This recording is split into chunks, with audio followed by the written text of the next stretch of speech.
Semangat pagi para pemuda. Kita bertemu lagi dalam materi yang baru.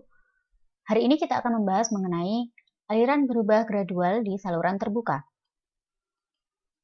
Berikut adalah persamaan dasar yang perlu kita ketahui terlebih dahulu. Yang pertama adalah head total aliran fluida di satu titik. Nah, kita sudah membahas di video sebelumnya. C itu merupakan persamaan Cesi untuk mewakili persamaan dari energi total pada suatu aliran fluida. Ya, kita panggil kembali, kita review kembali. Nah, sehingga jika kita melakukan diferensiasi terhadap sumbu X akan menghasilkan persamaan baru, persamaan Cesi baru. Ya. Nah, berikut adalah penurunannya. Silakan nanti kalian bisa menurunkan lebih lanjut di suatu lembar coretan supaya Anda lebih paham. Dan tentunya merujuk pada modul yang telah diberikan. Aliran seragam atau uniform sebagai kasus khusus dari aliran berubah gradual. Untuk aliran yang uniform, kita tentukan terlebih dahulu atau kita asumsikan terlebih dahulu bahwa dy per dx itu akan sama dengan 0, di mana dy itu adalah ketinggian dan x itu adalah panjang aliran. Nah, sehingga rasio antara kedua variabel tersebut kita dapatkan sebagai persamaan yang baru. Ya. Dari penurunan selanjutnya akan kita dapatkan nilai U yang baru sebagai berikut. Dalam saluran yang datar, kita tentukan dulu SB akan sama dengan 0. Apa itu SB? Silakan kalian membuka modul kembali. Sehingga akan kita dapatkan persamaan yang baru berupa dy per dx akan sama dengan berikut. Nah, kita lihat di sana bilangan Freud muncul kembali. Ingat kembali di video atau materi sebelumnya bahwa bilangan Freud itu digunakan untuk menentukan suatu tipe aliran yang mengalir di penampang. Jenis saluran berdasarkan posisi relatif kedalaman normal dan kritis.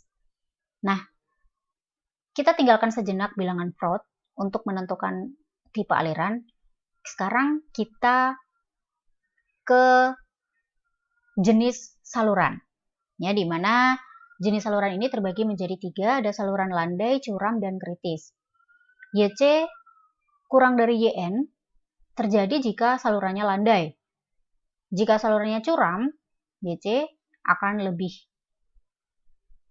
besar daripada Y normal. Y itu adalah ketinggian, C ini untuk kritis, dan N adalah normal. Jika salurannya kritis, maka YC atau ketinggian kritis ini akan sama dengan YN.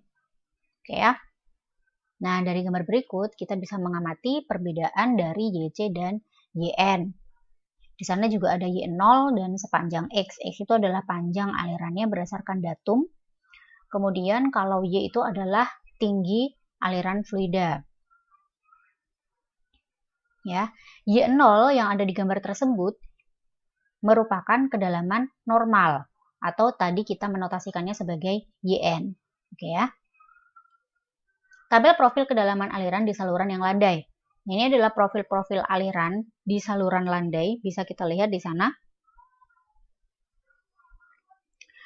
Untuk lebih mudahnya, kita melihat pada Freud number terlebih dahulu. Ya, kita menentukan alirannya apakah dia termasuk superkritis ataukah subkritis ataukah kritis ya. Dengan melihat angka pada Freud number, maka baru kita selanjutnya melihat di gambar ini. Ini akan lebih mudah untuk Anda memahaminya. Selanjutnya adalah tabel profil kedalaman aliran di saluran yang curam. Sama, kita lihat juga Freud number-nya seperti apa, kemudian perbedaan alirannya seperti apa. Ini profil aliran untuk gambar garis-garis yang di sebelah kanan. Selanjutnya, tabel profil kedalaman aliran di saluran yang kritis. Nah, di dalam saluran yang kritis ini, kita bisa melihat Freud number-nya juga berbeda. Ya. Ada kekhususan untuk Freud number yang bernilai 1. Mengapa? Karena profilnya tidak ada. Mengapa tidak ada? Karena alirannya seragam. Ya, Tahu ya bedanya ya. Oke, selanjutnya adalah tabel profil kedalaman aliran di saluran yang datar. Kalau di saluran yang datar, kita tidak menggunakan angka Froude 1, tapi kita menggunakan angka Froude di bawah 1 atau di atas 1. Sehingga profil alirannya adalah sebagai berikut. Ini adalah rangkuman profil kedalaman. Karena gambarnya tidak jelas, maka nanti kalian bisa membuka kembali modul. Ini merupakan profil saluran landai yang terhubung dengan saluran yang curam, sehingga ini terjadi perbedaan aliran dan perbedaan ketinggian. Bisa kita lihat di sana terjadi pengurangan penampang, ya. Nah ini Y0 dan YC-nya mengalami perubahan, sehingga nanti bilangan Froude-nya juga akan mengalami perubahan, tergantung dari profil alirannya. Profil saluran landai terhubung dengan saluran kurang landai ini juga sama seperti yang tadi.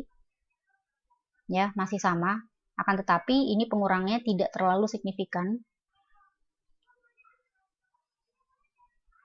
Nah, ini kebalikan dengan dua gambar yang tadi. Untuk gambar ini salurannya lebih landai.